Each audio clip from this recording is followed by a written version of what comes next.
medicamentos, eles normalmente lá na literatura eles vão estar como hipnóticos, né?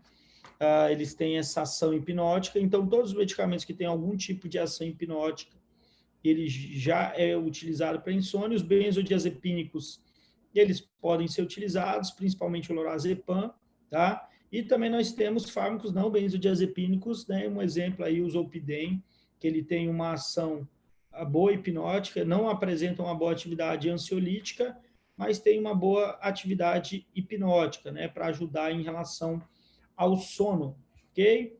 Conversamos também em relação aos antihistamínicos, né? São medicamentos que eles podem promover essa ação, se utiliza bastante na psiquiatria como coadjuvante, né? Para ajudar os pacientes em processos de melhorar o processo até de, não só de hipnose, né? Mas também para potencializar muitas vezes a ação até mesmo mais sedativa. Mostrei os tipos de receptores para vocês relacionados aos antihistamínicos, e aí nós paramos aqui em benzodiazepínicos, né? Nos benzodiazepínicos, ok? Então nós vamos conversar um pouquinho mais aprofundado sobre ele.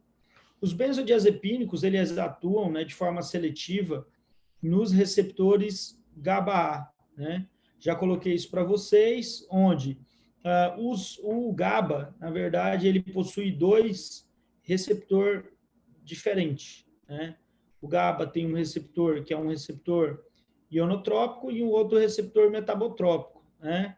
Esse receptor que a gente vê aqui é um receptor ionotrópico, né? Ele é um receptor que ele é um canal iônico e ele precisa de um ligante para que esse canal se abra, né? Então, nós temos o GABA como agonista, então ele é esse ligante, e a partir do momento que ele se liga, o cloro entra, ok?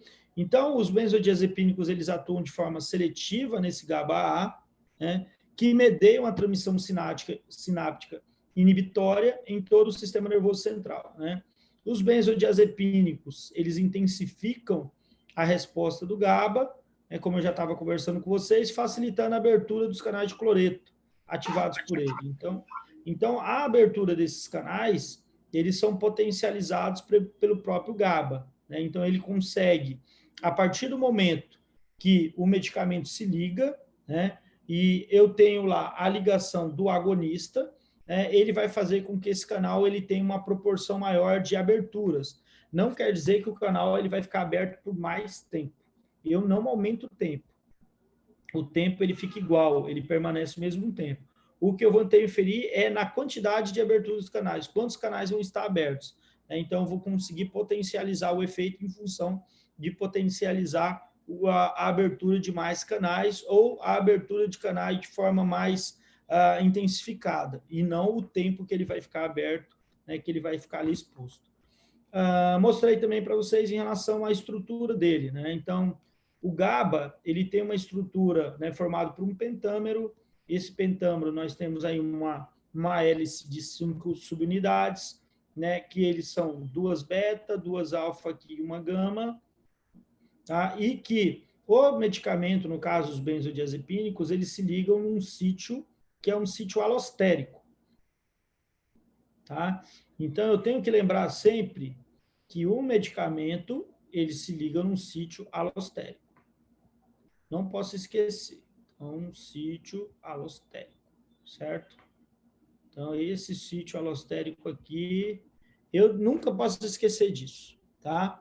O GABA se liga num sítio agonista, sítio de ativação agonista, que é um neurotransmissor. Agora, o medicamento não, ele se liga na região alostérica, né? Mudando essa conformação desse pentâmero, ok? Já, exemplo, o barbitúrico se liga em sítios diferentes, tá? Já o zolpidem também se liga num sítio que não é o mesmo sítio dos benzodiazepínicos. O flumazenil aqui, no caso, é um antagonista, né, dos benzodiazepínicos, ok? Só mostrando a estrutura. Em relação a o que esse mecanismo ele promove, né, eu já expliquei algumas vezes para você, né? Para vocês, a partir do momento que o cloro entra, né, a partir do momento que o cloro ele permeia, eu aumento a quantidade de cloro aqui dentro, então essa carga residual negativa vai gerar um processo de aumento da hiperpolarização, né? Nós já conversamos isso algumas vezes e quem ainda não anotou, precisa anotar, porque essa entrada de cloro, né? Esse aumento da negatividade, eu estou polarizando, exemplo, eu posso ter um equilíbrio, exemplo, uma carga neutra, vamos colocar para cá positivo, e eu tenho para cá negativo. Quando o cloro entra, ó, eu venho para cá. Então, eu estou negativando mais. Então, cada vez eu vou tendo uma polarização mais negativa. Eu vou aumentando esse lado, a balança, né? Então, esse lado aumenta. Então, mais cloro, mais carga negativa, mais cloro, mais carga negativa. Então, por isso que sempre o conceito é aumentar a hiperpolarização. O que gera o aumento de hiperpolarização no neurônio? Quem que pode me ajudar? Quando eu aumento a hiperpolarização aqui, negativa, o que vai acontecer agora com o neurônio pós-sináptico? O que acontece com esse neurônio pós-sináptico? Ele não Que nós faz a conversamos já. Ele não envia sinapse. Ele vai diminuir a sua capacidade de excitabilidade, né? Então, a capacidade de ele se excitar, de você promover uma excitabilidade pós-neuronal, diminui. Então, você diminui a capacidade de ele propagar um novo potencial de ação, né? Então, essa negatividade vai gerar, porque lembrando que tem que depois repolarizar para que ele possa, né, ter lá uma excitação e sim uma propagação de potencial de ação. Então, é basicamente isso que acontece, né? Oi. Eu fiquei só com uma dúvida, você tinha explicado, mas eu não entendi direito. Qual que é a relevância do benzodiazepínico se ligar no sítio alostérico e não no GABA em si? Então, vamos lá, deixa eu voltar aqui, né? Na verdade, exemplo, se exemplo, um benzodiazepínico ele se liga aqui, no mesmo lugar, ele vai ficar competindo com o próprio neurotransmissor, né? Pode existir isso? Pode, claro. Nós temos vários medicamentos que se ligam no próprio sítio de ligação. Exemplo, quando eu pego lá no sistema adrenérgico, eu posso pegar uma dobutamina, ela se liga lá no beta-1, né? Ela consegue se ligar no receptor agonizando o efeito dele, normalmente de forma parcial. Aqui não. Nós temos alguns medicamentos que eles agem alostericamente. Então, o GABA, o neurotransmissor, ele vem e se liga no sítio dele ligação, o sítio agonista, né? Agora, já o benzodiazepínico não, ele se liga no local alostérico. Professor, mas o local alostérico sempre vai ativar ou um lugar alostérico ele pode inativar? As duas coisas. Nesse caso, os benzodiazepínicos ativam, eles agonizam o efeito. Então, eles promovem um sinergismo. É como se o benzodiazepínico ele promove de forma sinérgica a ação do GABA. Ele potencializa a ação do GABA, porque ele consegue fazer com que o canal ele tenha mais aberturas desse canal. Então, aquela excitação para o canal se abrir, o benzodiazepínico faz com que o canal prolongue a quantidade de aberturas dele, mas não prolongar o tempo que ele fica aberto. O tempo que ele fica aberto. Professor, eu posso ter um fármaco que ele se liga, né, num sítio, exemplo, alostérico de um receptor, e ao invés de ele abrir o canal, ele fecha o canal? Pode. Existe alguns medicamentos que eles se ligam em sítios alostéricos, principalmente de enzimas, mudando a conformação da enzima, impedindo que ela desencadeie a resposta catalítica dela. Mas nesse caso aqui não. Nesse caso, é uma ligação alostérica promovendo aí uma sinergia. Tranquilo? Vamos lá. Aqui, pessoal, só mostrando para vocês em relação àquela afinidade, né, que eu tinha falado para vocês. Ó. Nós temos aqui uma subunidade alfa 1, nós temos aqui uma subunidade alfa 2, nós temos aqui uma subunidade alfa 3, nós temos aqui uma subunidade alfa 5. Beleza? Então, nós temos aqui vários tipos de subunidades diferentes. E aqui embaixo nós temos a legenda de afinidade. Ó, tá? O que tiver azul, escuro, né? Numa proporção de 1:30 aqui, né? Já que na afinidade relacionado a um azul mais claro, né? Uma intensidade maior em relação à afinidade, né?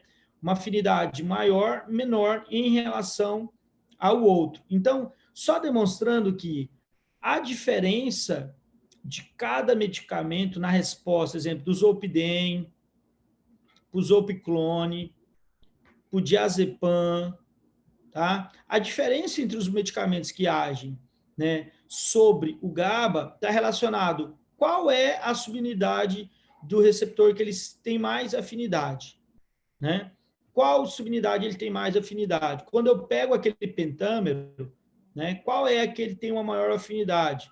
Né? E em relação àqueles que apresentam o alfa-1, o alfa-2, o alfa-3, o alfa-4 e assim por diante.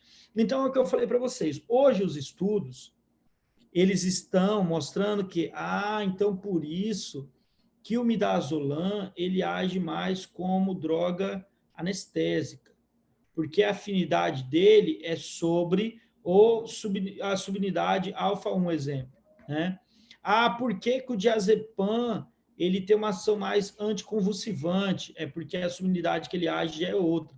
Então, as pesquisas, elas vêm avançando, né, verificando essa especificidade pelo receptor, né, de cada medicamento. Aí a gente consegue compreender porque dentro da mesma classe nós temos, né, respostas farmacológicas bem diferentes. Tá? Então, basicamente, essa é a proposta agora, né, da teoria farmacológica em relação a esses medicamentos. É em relação à afinidade por essas subunidades, ok? Eles se ligam de forma específica, né, em um sítio regulatório, né, do receptor, como eu falei, um sítio alostérico regulatório, né, distinto do sítio de ligação do GABA. Foi o que eu mostrei para vocês. Ó, o GABA, ele se liga em um lugar, ele está aqui, ó. Então, ele tem um lugar dele de ligação. O benzodiazepínico, não, ele está aqui, ó. Ele já tem um outro lugar diferente. Então, o benzodiazepínico se liga em um lugar. Então, vem lá o neurotransmissor, ele vem e se encaixa aqui. O medicamento já se liga em um lugar, um sítio alostérico regulatório, tá? E atua de forma alostérica, aumentando a afinidade do GABA pelo receptor. Então, na medida que, né, vamos voltar aqui, e aí eu vou apagar, porque eu preciso que vocês compreendam isso bem, para que vocês possam entender por que os medicamentos eles agem de forma diferente, né? Só voltar aqui de novo. Só.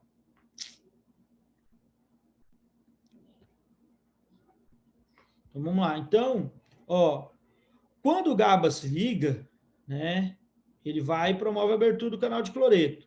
Eu tenho lá os benzodiazepínicos, ele vem e se liga, né? O que acontece? Eu consigo fazer com que esse canal ele abra, né, de forma mais fácil, não, eu vou ter mais canais abertos, né, e ainda por cima eu aumento, né, a afinidade do GABA pelo receptor. Quando o medicamento está ligado, o GABA se liga de forma muito mais fácil ao receptor. Professor, por que isso acontece? Né? O que o benzodiazepínico faz que faz com que o GABA consiga se ligar ainda mais fácil ao receptor dele? Muda a conformação desse pentâmero.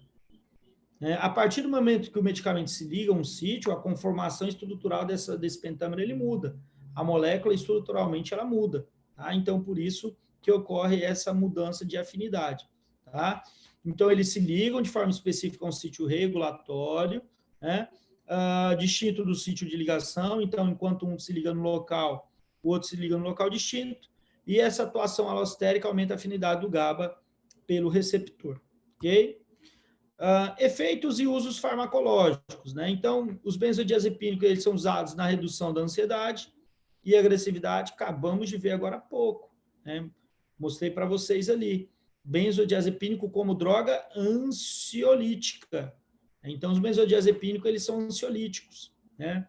Diminui a ansiedade, também diminui a agressividade, né? Em algumas psicoses você pode utilizar para diminuir a agressividade. Indução do sono, né? Indução do sono ajuda em quê, gente? Como hipnótico. Né? Então, pode ser utilizado em relação à indução de sono. Processo de sedação. Posso sedar o paciente com o benzodiazepínico? Pode. Nós temos drogas benzodiazepínicas que podem ser utilizadas como sedativos. Redução do tônus muscular e da coordenação. Né?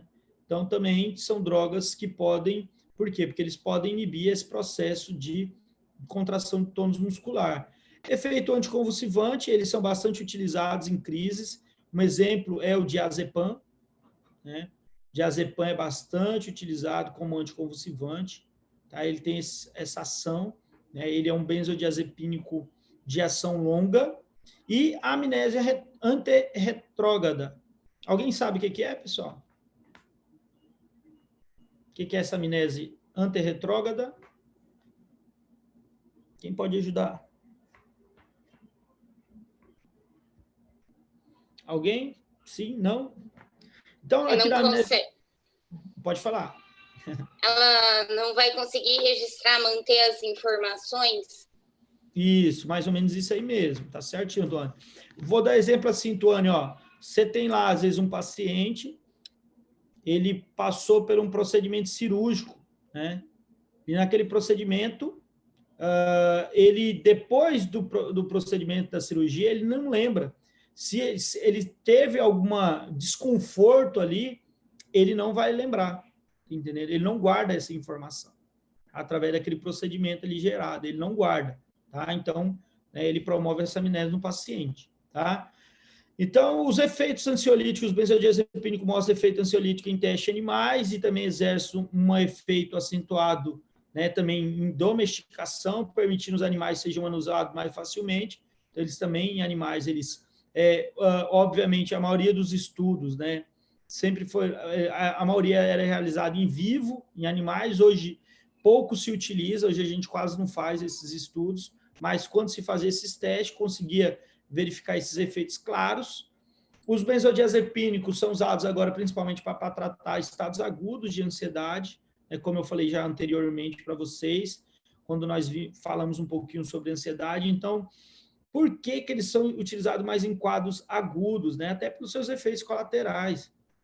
A ansiedade a gente consegue tratar com drogas que não causam tanto problema em relação à tolerância e dependência, né, que os benzodiazepínicos trazem, né? Então, a gente acaba utilizando mais para crise aguda, né, reverter situações que muitas vezes um fármaco lá, vamos dar exemplo aí, um antidepressivo tricíclico ou um antidepressivo seletivo da recaptação de serotonina ou recaptação de noradrenalina e serotonina não funcione, né, não enquadre, e aí a gente utiliza uma droga mais pesada, no caso, um benzodiazepínico. A indução do sono também, como nós mostramos, né, no processo de hipnose e sedação, tá? Nós vamos ver um pouco, quando a gente entrar realmente em drogas sedativas, a gente vai ver que ele está presente. Vocês vão ver que nós vamos repetir muito. Por exemplo, eu falo de hipnose, eu falo de um grupo de medicamento, ele está lá no meio. Eu falo de ansiolíticos, ele está lá no meio. Então, gente, é muito. Quando você vai passando as páginas dos livros, você vai falar, caramba, tem grupo de medicamento que tem tudo. Por exemplo, benzodiazepínico, ansiolítico, hipnótico, sedativo, anticonvulsivante, e aí você vai vendo o medicamento um monte de função. Mas é assim mesmo, aí acaba ficando repetitivo. Mas é bom que, como o mecanismo de ação deles não é tão bem definido, a gente vai revendo e vai compreendendo mais a ação do medicamento. Tá? Os benzodiazepínicos diminuem... Oi, pode falar. E como escolher entre, né? Aí, o que você tem? Protocolos, Tuane. Exemplo, ó, eu preciso entender assim, ó, diazepam, ação longa. Ação longa. Eu tenho uma ação longa de diazepam, certo? Então, ele eu já praticamente eu não uso em processo de anestesia, porque, exemplo, eu vou fazer um processo cirúrgico curto, né, pequeno. O paciente poderia ficar o quê? Sedado lá por muito tempo. Né? Muito tempo, paciente. Se eu aumentasse a dose dele para promover uma sedação, e aí o paciente por muito tempo, aquele efeito enorme do medicamento. Aí eu já descarto. Então, para sedação, eu uso o midazolam, que tem uma ação ultra curta. Então, ele tem uma ação potente, extremamente lipossolúvel, só com uma ação curta, uma meia-vida curta. Eu introduzo o fármaco, rapidamente ele ia usar, metabolizar, excretado. Acabou. Então, aqui, que situação, então, professor? Eu vou querer um medicamento de uma ação longa. Exemplo, convulsão. Né? O paciente convulsiona. Ele pode convulsionar de manhã, de tarde, de noite. Eu não sei quando vai ser o episódio. Então, eu tenho que ter uma dose de manutenção de medicamento por muito tempo. Eu não posso ter um medicamento de ação curta, por exemplo. Eu uso ele agora, passo o efeito, aí o cara vai lá depois e convulsiona. Entendeu, Tony? Então, aí eu tenho lá situações, exemplo, de hipnose, né? Que são as drogas para melhorar a qualidade do sono. Então, o nosso sono, normalmente, ele tem que ter o mínimo que 8 horas, né? Então, a gente pede para a pessoa ter uma boa noite de sono, uma qualidade boa de sono, 8 horas. Então, já pensou eu tenho lá um fármaco que tem uma meia-vida só de 2 horas? Aí eu administro ele para a Tuane, ela tem insônia. Aí o fármaco age 2 horas, acabou meia-vida, aí chega aqui e ela acorda. Tá entendendo? Eu não consegui cobrir, né, aquele tempo mínimo. Então, eu tenho que ter uma droga, eu tenho que ter um medicamento benzodiazepínico de ação meia-vida, pelo menos, intermediária. No mínimo, intermediária, tá? No mínimo, intermediária. Tá? Então, para cada situação, eu enquadro de acordo com a cinética e, obviamente, com a afinidade daquelas subunidades, porque já estudos demonstram, como eu falei para vocês, exemplo, a subunidade lá do GABA alfa 1, ela está mais relacionada à ansiedade, porque eu sei que antagonistas que se ligam ali, o paciente fica ansioso. Então, eu sei que isso é ansiedade. Alfa 2, eu sei que está relacionado mais à sedação. Medicamentos que têm uma alta afinidade por ele, de forma antagonista, levam o paciente a uma grande sedação. Então, vem se estudando isso também, para conseguir distinguir por que os medicamentos têm efeitos diferentes. Então, quando a gente vê, o diazepam é mais de protocolo de anticonvulsionante, é porque ele tem uma afinidade mais por determinadas subunidades do receptor, né? E que essa é uma nova tendência de estudo, beleza? Então, a meia-vida interfere, a afinidade pelo receptor interfere, então são várias situações. E aí, óbvio, nós temos protocolos. Quais são mais utilizados como anticonvulsivante, aqueles que são mais utilizados na sedação, né, como hipnóticos e assim por diante. Vai depender também do estado clínico, assim, do seu paciente? Com certeza. Assim, que nem, por exemplo... Pode falar, professor. Não, pode entrar, porque aí eu consigo complementar aí o que você vai expor. Por exemplo, o paciente, eu vi ontem eu não consegui pegar o inicinho da sua aula, mas depois eu assisti. Eu vi que você falou e nem dos antiepiléticos, tal, que eles usam para síndromes neurolépticas, tal, para dor, né? E só que não usa... Gabapentina, né? Isso, só que não usa muito por causa dos efeitos adversos deles. No caso, então, eles vão ser de vida longa, né? Isso, e ali eles já não entram como benzodiazepínicos, né? Eles não são. Mas, aí por exemplo, um ansiolítico? Ele entra dentro do grupo de ansiolítico, mas aí assim, a gente fala, beleza, ele é um ansiolítico, né? Por quê? Por que eu classifiquei ele como ansiolítico? Porque ele tem ação contra a ansiedade. Mas ele é a primeira escolha? Não. Por quê? Porque a primeira escolha, aí eu vou entender dessa forma. Porque não é porque um fármaco está dentro de um grupo ali que ele vai ser uma primeira escolha de uso, né? Eu posso, às vezes, quase não utilizar ele. Normalmente eu acabo optando por outros, porque é igual hoje. A gente ainda classifica o ácido acetil salicílico como anti-inflamatório? Classificamos eles ainda? Sim, se você pegar qualquer literatura, o ácido acetil salicílico é anti-inflamatório. Você como médica, você vai prescrever ácido acetil salicílico como anti-inflamatório? Dificilmente, né? Então, não é porque às vezes ele está num grande grupo ali que a gente vai ter. Então, exemplo, a Tuane, na hora de fazer uma escolha terapêutica para o paciente, farmacoterapêutica, a Tuane vai ver quadro clínico do paciente, a Tuane vai ver idade do paciente, né? Vai ver comorbidade de base do paciente, vai ver os medicamentos que ele utiliza, e aí você, no final, ali você vai enquadrar o que é melhor. Então, a escolha do medicamento ela é muito ampla, né? Porque ela envolve muitas coisas. Não envolve só fazer parte de um grupo, né? A gente tem que verificar se realmente aquele medicamento, para aquele paciente, ele vai ser o melhor, tá? No caso... pode colocar. No caso, uma senhora, já de meia idade, fibromialgica e ansiosa. Esse anticonvulsivante seria uma boa. Se ela já tem fibromialgia, aí esse tipo de medicamento ele já pode ser até enquadrado, porque aí você pensa em tentar trabalhar as duas situações, né, com o medicamento, né, e aí você já, uma outra situação, mas como é idoso, você tem que ver como é que é a situação, porque a meia-vida do medicamento para o idoso, esses fármacos de ação central muda muito, por causa da disposição em relação à quantidade de gordura e quantidade de massa magra. Né? A cinética dos fármacos muda, só tem que tomar muito cuidado em relação à dose, mas pode sim, não tem problema utilizar, só tem que tomar muito cuidado em relação à dose, né? E como é que você vai introduzir esse medicamento. Lembrando que a gente tem que sempre tomar cuidado, entrar com uma droga, óbvio, para estabilizar o paciente, mas em concentrações que você possa ir fazendo, você possa estar trabalhando de forma gradativa essa concentração. E depois também para você regredir, muitas vezes controlar ou até mesmo retirar a droga, né? Exemplo, sono, né? A gente está falando aqui no caso de hipnose. Às vezes o paciente ele está com esse problema por causa de alguns outros fatores. Eu não posso encher ele de drogas, praticamente sedar ele para ele dormir. Eu tenho que entender por que ele está tendo problema com sono, né? Por que ele perdeu? Exemplo, eu, Rogério, perdi muito a minha qualidade de sono hoje, como eu já expliquei para vocês, por perder muita noite de sono. É fato que até 3 horas da manhã minha noite de sono é ridícula, horrível, eu não consigo dormir nada, né? Não consigo dormir, minha noite de sono é horrível até 3 horas da manhã. Se eu dormir até 9 horas da manhã, é lindo e maravilhoso. Se eu conseguir todo dia dormir das 3 às 6, que vai dar 6 horas, não sei nem de 8.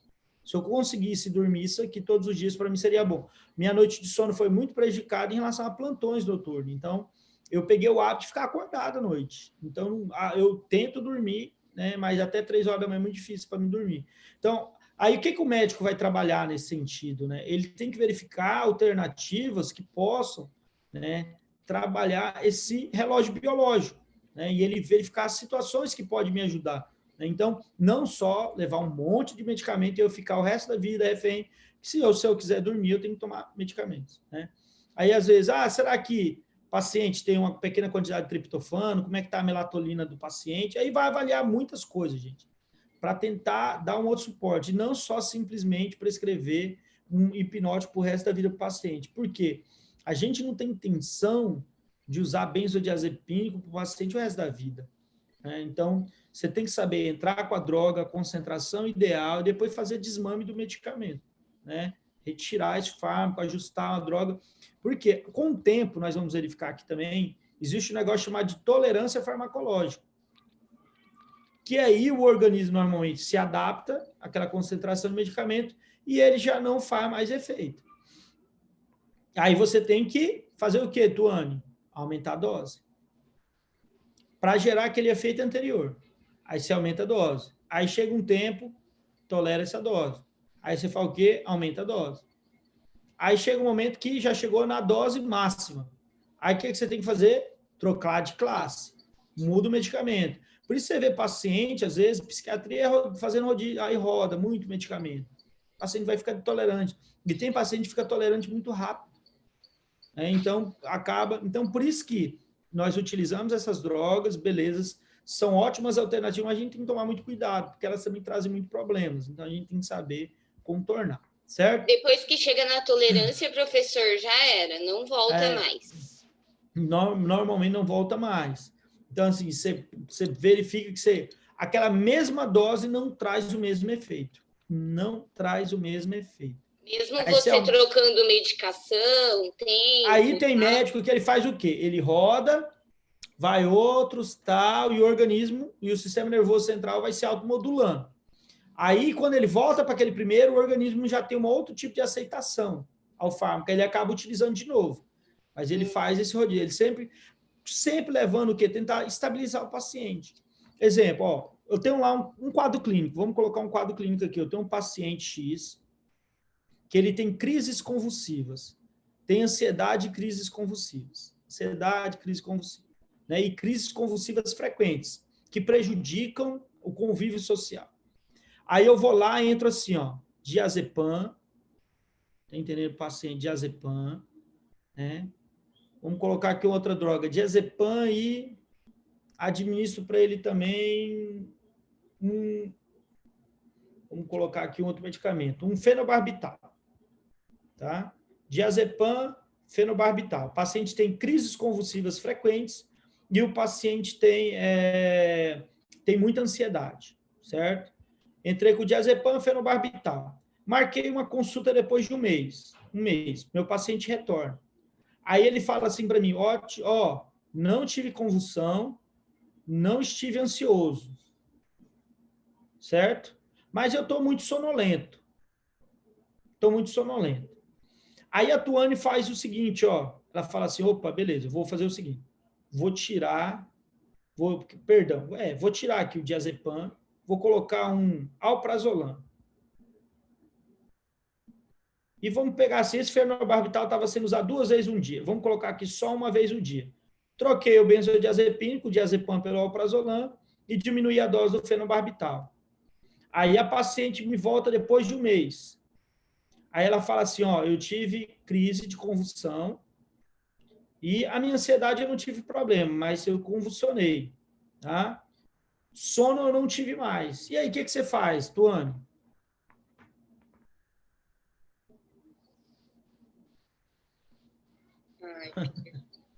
Lasca tudo, não lasca? Por que isso aconteceu? Ó, ele entrou com um benzodiazepínico de uma ação mais longa, né? E ele promoveu um efeito, uma cobertura mais efetiva em relação à convulsão, certo? E 2 doses de fenobarbital, que é um barbitúrico. Porém, gente, diazepam, né, sendo utilizado de forma contínua, né, ele pode promover o quê? Sonolência no paciente, né? E junto, otimizando com dose de barbitúrico, que dá 2 medicamentos que agem sobre o GABA, potentes, ok? Quando ele trocou aqui para o alprazolam já tem uma meia-vida mais curta. Então, a probabilidade do paciente convulsionar aumenta, né? E diminuindo a dose aqui do fenobarbital. Então, sempre é interessante nesses casos aqui, né? Se você saber fazer um desmame, diminuir gradativamente a concentração e não apenas mudar de classe. Por isso que eu falei para vocês, gente, se você for em 3 médicos com o mesmo quadro clínico, os 3 sendo especialista, psiquiatra, você pode ter 3 prescrições diferentes, porque o rol de medicamento para utilizar é muito grande. Não existe, ó, só esse é o bom, só esse é o bom, só esse é o bom. Seria muito fácil, porque depois que você diagnosticar, já sabia qual usar. Mas você tem um rol de medicamento muito grande para você utilizar. Uma situação bacana de usar nesse caso aqui, Tuane, que eu coloquei aqui, é entrar com IS, tá? RS, né? Que é o inibidor seletivo da recaptação de serotonina. Ah, professor, mas eles não são tão bons anticonvulsivantes, nem mesmo tão potentes ansiolíticos. Mas você entra com eles, tá? Junto com esses medicamentos, depois de 20 dias, eles passam a ter um efeito muito importante. E aí você consegue fazer um desmame desse medicamento já com suporte desse aqui, ó. E aí ele já vai estar fazendo efeito. Aí você consegue fazer um desmame desses e pensando que esse aqui vai dar um suporte. Por que então você não entrou já com a pregabalina ou com a gabapentina? Você já ia resolver os 2 problemas. Mas aí os efeitos colaterais da gabapentina e da pregabalina é muito maiores. Os efeitos colaterais. Entendi. Já são drogas que têm efeitos colaterais bem mais graves. Tá? Então, a gente vai ver que os neurolépticos, algumas drogas de dor neuropática também, os efeitos colaterais são bem mais graves. Tá? Beleza, professor. Ótimo. A gente vai discutindo e a gente vai tentando encaixar aí e entender o contexto, tá? Então, deixa eu só voltar aqui. Então, os benzodiazepínicos diminuem o tempo que se leva, né, até dormir, aumentam a duração do sono, né, embora o segundo efeito ocorra somente em indivíduos que normalmente durmam pelo menos 6 horas, menos de 6 horas por noite, né? Não adianta, eu vou tomar ele em doses habituais, eu já durmo 9 horas por dia para melhorar a qualidade do sono. Não, ele só vai ter efeito em pessoas realmente que têm dificuldade, né, em relação ao controle ali, uma qualidade do sono, tá? Entretanto, atualmente os benzodiazepínicos somente são recomendados para o tratamento da insônia em curto prazo, né? Ocorre o desenvolvimento de tolerância após 1 a 2 semanas. Que eu falei para vocês, gente, né? A fármaco de ação central, muitos geram uma tolerância muito rápida, ok? Então, acaba prejudicando muito o tratamento. E ao cessar o tratamento, pode ocorrer insônia, né, e síndrome de abstinência. A abstinência a esses medicamentos é o que mais a gente vê, né? Então, por isso que o uso tem que ser muito cuidado, porque senão, principalmente retirada abrupta. Usei Rivotril paciente 15 dias, né, 2 miligramas.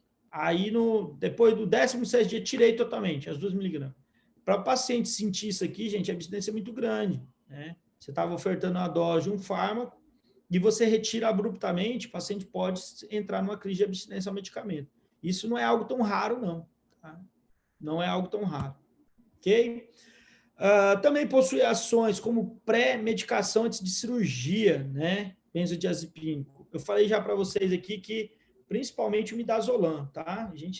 Esse aqui vocês têm que guardar ali, que é o famoso nome comercial dele, NID. Então, o midazolam é um fármaco que ele tem uma ação muito boa pré-anestésica, né? Antes de cirurgia, para induzir a cirurgia, até mesmo dentro do próprio processo de manutenção, né? Procedimentos cirúrgicos curtos, né? Principalmente odontológico, algumas cirurgias, né? Que são cirurgias mais curtas, né? Se usa bastante midazolam, tá? De forma intravenosa, pode ser usado para induzir a anestesia, né? Então, ele tem uma ação potente, rápida, mas a meia-vida dele é curta. Ele tem uma meia-vida extremamente curta, ok? Efeitos também anticonvulsivantes. Então, ó, ansiedade, insônia, tá? Na pré-anestesia, e aqui efeitos anticonvulsionantes, né? Lembrando que nós estamos falando efeitos anticonvulsivantes no todo. Nós não estamos falando apenas efeitos antiepiléticos, tá? Nós estamos colocando como efeitos anticonvulsionantes no geral. Okay? Então, todos os benzodiazepínicos, eles têm atividade anticonvulsivante, são altamente eficazes contra convulsões quimicamente induzidas, porém menos contra convulsões eletricamente induzidas, né? Hoje se utiliza mais assim em relação à convulsão, principalmente convulsão assim mais frequente, o diazepam, né? Mas pode ser utilizado os outros. O clonazepam tem um bom efeito, o próprio bromazepam também, né? Só não é usado muito midazolam não, alprazolam também não é muito usado.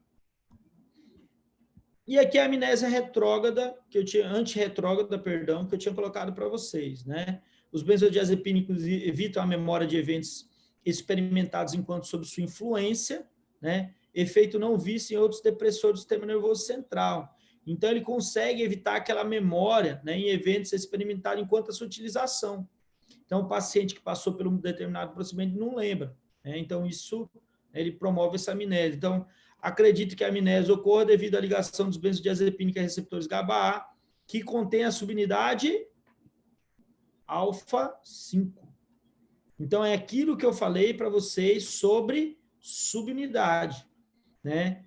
Professor, então quer dizer que nem todos eles, né, promovem. Então, porque eles promovem, aqueles que têm a ligação mais por essa subunidade receptor, promovem mais esse efeito antirretrógrado. Então, a subunidade desses receptores são muito importantes. E hoje, né, na farmacologia, vem se colocando cada vez mais isso. Né? Determinados medicamentos que têm seletividade mais sobre um determinado subunidade receptor.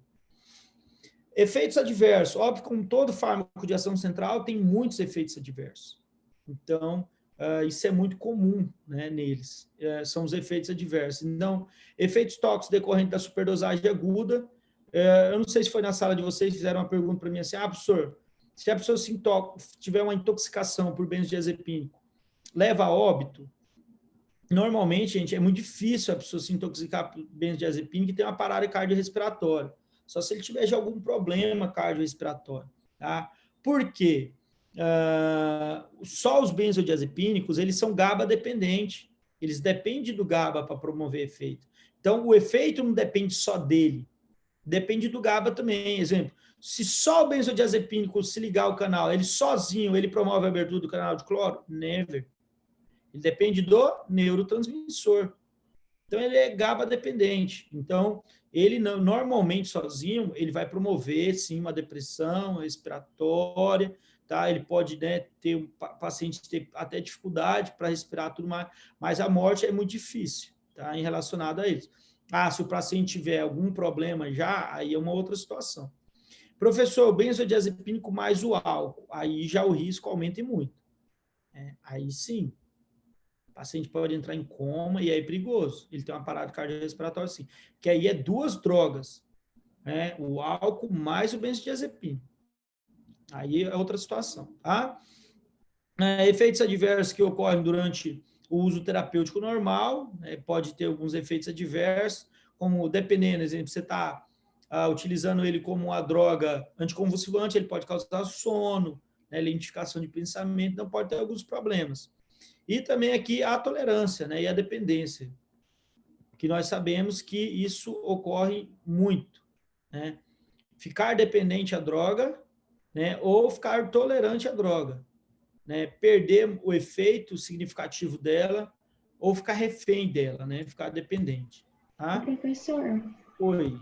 pode explicar de novo esse primeiro pontinho, esses efeitos tóxicos decorrentes da superdosagem aguda? O porquê de assim não ser tão grave? Não, é grave. É grave, mas assim, um óbito, a gente pensar a morte. Vamos aqui no receptor grande aqui, para a gente conversar. Deixa eu só... É grave, mas nós estamos falando de óbito, né? A pessoa morrer ou não. Vamos lá. E a coisa aqui, acabei... Deixa eu só aumentar aqui. Então, ó...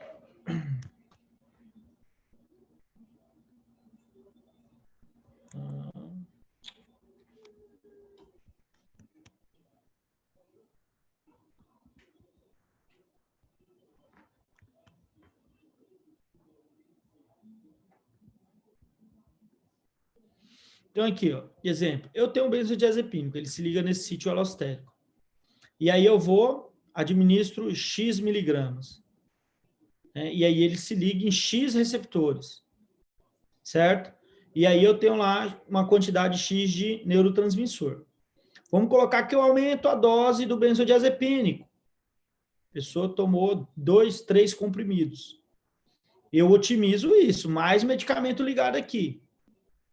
E o GABA se liga, abre o canal, mais cloro para dentro do neurônio. Mas chega um momento que eu tenho uma dose de medicamento que eu não tenho a dose de neurotransmissor para otimizar tantos canais.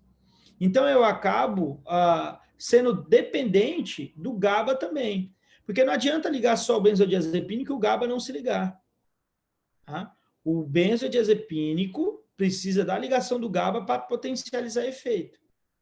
Ele sozinho não promove efeito. Ele não é um agonista do sítio do GABA. Ele se liga em uma região alostérica. Ele se liga num local, né, regulatório, um sítio regulatório. Então, não quer dizer que não promove um efeito grave. Promove. O paciente, né, óbvio, se ficar sonolento, né, ele vai ter litificação de pensamento, o paciente pode ter dificuldade respiratória, mas óbito, o paciente morrer, ter uma parada, morte, não é comum. Não é comum, tá? Não é comum. Só se o paciente tiver de algum outro problema ou usar uma outra droga. Agora, barbitúrico, sim. Barbitúrico, os efeitos são mais graves. Agora, imagina que o álcool, né? O paciente usa álcool mais benzodiazepínico. Aí esse efeito potencializa. A probabilidade de uma parada cardiorrespiratória é maior, tá? Mas eu tenho que entender que benzodiazepínico, ele é GABA dependente. Ele depende do GABA. Tá? Ele depende muito do GABA. Ah, tá, entendi. Obrigada. Nada. Então, ó, os antagonistas, né, dos benzodiazepínicos, tá? Os antagonistas dos benzodiazepínicos, eles são extremamente importantes, ok? Nós temos, dentre eles, o principal aqui, o flumazenil, né? O flumazenil, ele é um fármaco, né, conhecido há bastante tempo, tá? E ele cai muito até em prova, né? Que quando você tiver uma prova, que nessa prova falar que vai ter alguma coisa sobre toxicologia, sobre farmacologia do sistema nervoso central, psiquiatria, essas coisas, sempre fala do flumazenil. É a droga que antagoniza efeito de benzodiazepina. Então, né, de forma, originalmente, relatou-se que esse composto não possui efeito sobre o comportamento ou sobre convulsões induzidas por fármacos, quando dado de forma isolada, embora mais tarde tenha verificado que ele possui certa atividade ansiogênica e pró-convulsivante, que mostrando alguns efeitos da ligação simultânea dele. Mas toda vez que nós analisarmos esse medicamento, ele é para reverter, né, efeito dos benzodiazepínicos, tá? Ele tem uma meia-vida extremamente curta, então ele é feito em bolos, né? Ele é feito em infusões, né? Você vai fazer infusão, ele vai agir, você vai estar verificando a resposta e tornando fazer novas infusões, porque a meia-vida dele é extremamente curta, tá? Aqui nós temos a buspirona, né? Como eu já tinha colocado para vocês, a buspirona é utilizada para tratar transtorno de ansiedade generalizada e é ineficaz para o controle de ataques de pânico, né? Ou estados de ansiedade grave, então ele é usado mais para transtorno de ansiedade generalizado, tá? Como eu tinha mostrado para vocês também já, ela é uma agonista, né, de receptor 5-HT1A, tá? Uma agonista parcial. Tá? Ele promove, então, um efeito parcial sobre os receptores. Tá? Ele também se liga a receptores de dopamina, mas é provável que suas ações sejam mais relacionadas ao receptor de serotonina, né, importantes em relação à supressão da ansiedade, porque compostos, né, que são correlatos a eles, que são altamente específicos para o mesmo receptor, mostram atividade ansiolítica, né? Então, ele possui efeitos ansiolíticos por ter essa ação agonista.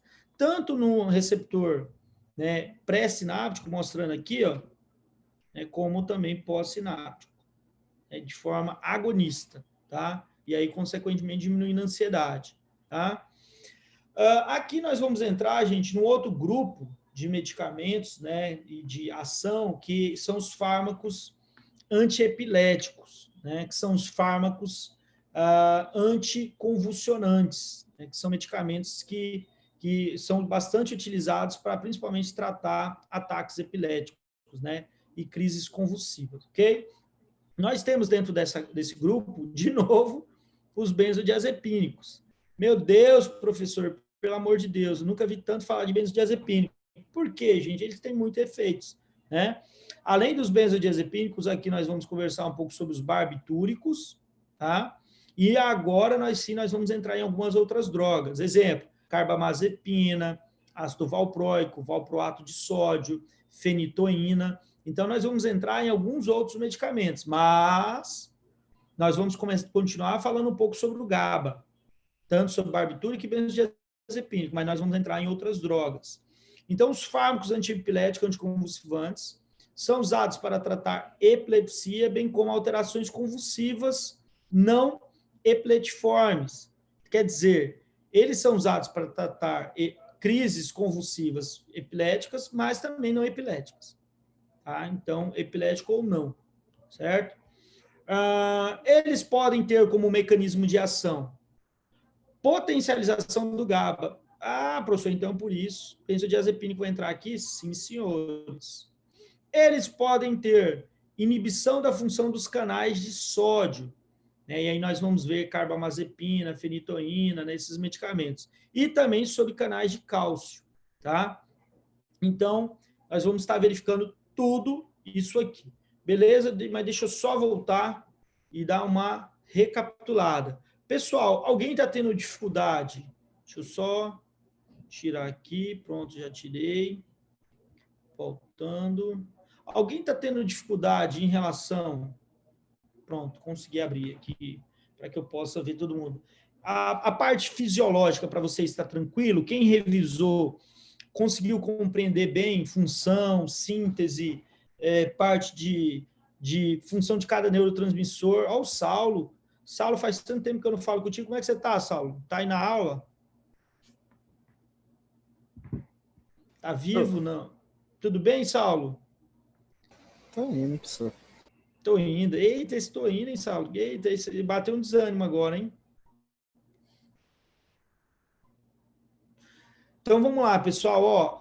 Em relação aos fármacos de ação central, mais a parte fisiológica, quem revisou, teve alguma dificuldade na revisão da fisiologia, da neurofisiologia? Muita dificuldade? Ficou tranquilo? Ajudou ou não? Bastante. Ajudou bastante. Beleza. Então, assim, pessoal, no momento que vocês vão revisando, né, porque o nível que nós vamos usar de neurofisiologia não é tão aprofundado, né, mas a gente precisa de um conhecimento prévio para poder entender, tá? Então, até o momento a gente conseguiu ver essa parte neurofisiológica, função dos principais neurotransmissores, né, desde processo de síntese, substrato da síntese, processo de formação de vesículas, exocitose na fenda, retroalimentação, a parte de neuromodulação e controle. Depois entramos nesses grupos aí de fármacos, né? Drogas ansiolíticas, falamos um pouco aí de drogas que causam hipnose e sedação, mas mais à frente nós vamos falar mais profundamente de sedação, né? Óbvio. E agora a gente vai começar essa parte de antiepiléticos, beleza? Mas para hoje era o que eu tinha preparado aqui para vocês. Na próxima aula nós vamos falar de antiepiléticos. Eu acredito que a gente passe de antiepiléticos, anticonvulsivantes todos na próxima aula, e a gente comece a falar um pouquinho já de, se eu não me engano, antiparkinsonianos, né? Eu acho que é o que está dentro do roteiro. Beleza? Ficou alguma dúvida, gente? Alguém ficou com alguma dúvida do que nós conversamos hoje? Ou ficou tranquilo? Professor, eu tenho Senhora, uma dúvida. manda. Em relação a esses medicamentos, né? São medicamentos que muitas vezes você vai dar ali para o paciente, vai causar um bem-estar, um prazer muito bom ali para o paciente e acaba sendo difícil fazer esse desmame depois. Eu acredito que até em grande parte, a maioria das vezes. Porque talvez não aconteça esse acompanhamento, né, do tratamento ali junto com o psiquiatra e tal. Quais são as consequências, por exemplo, de uma pessoa que começa a usar um medicamento assim e usa isso indiscriminadamente por anos, sem fazer um acompanhamento nem nada e sem nem previsão de parar de tomar isso? Quais são os efeitos que vai ter?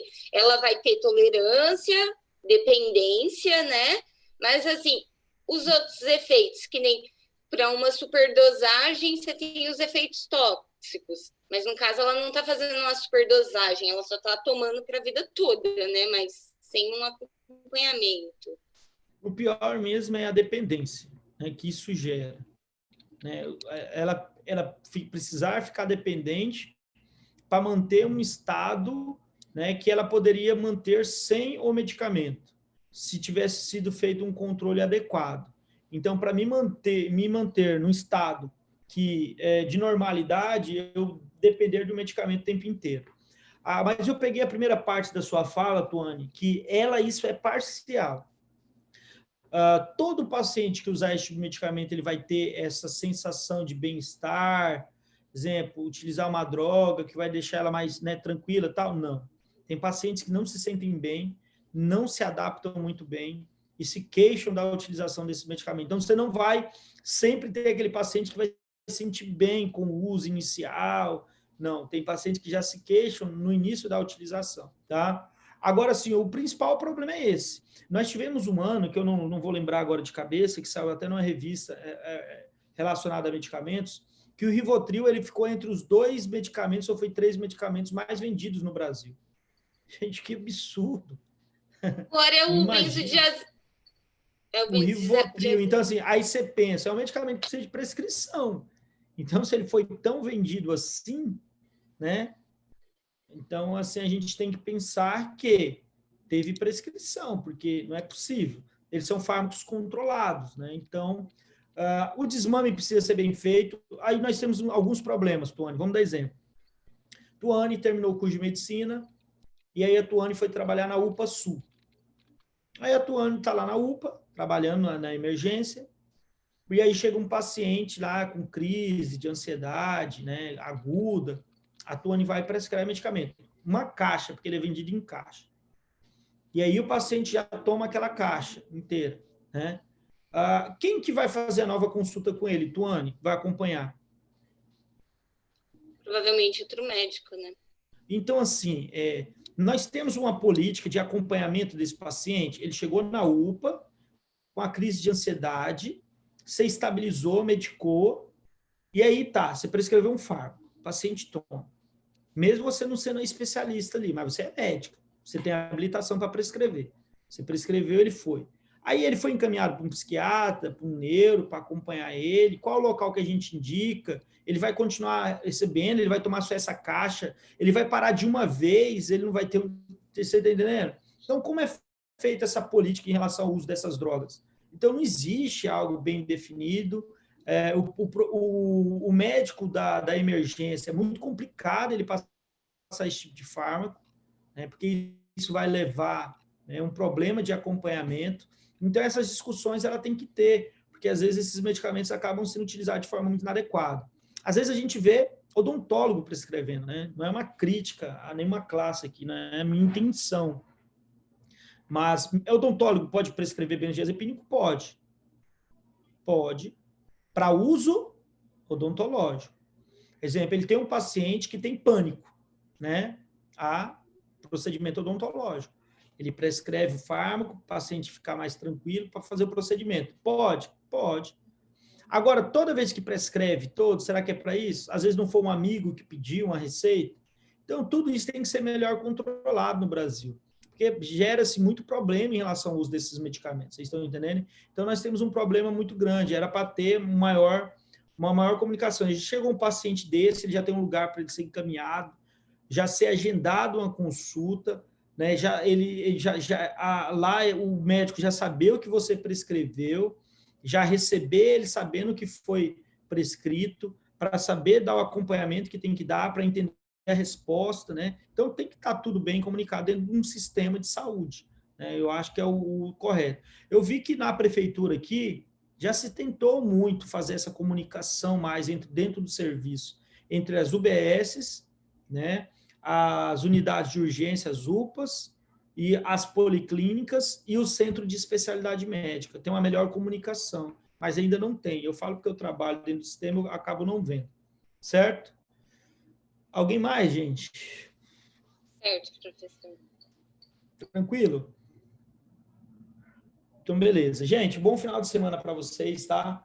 Bom feriado. Segunda é feriado, né? Bom feriado para todo mundo. Na terça-feira estaremos novamente juntos, tá? Abraço para todo mundo, Professor, bom descanso. Oi. Professor, rapidinho. O Henrique tinha convidado o senhor para ser nosso orientador, nosso examinador TCC. A nossa data da TCC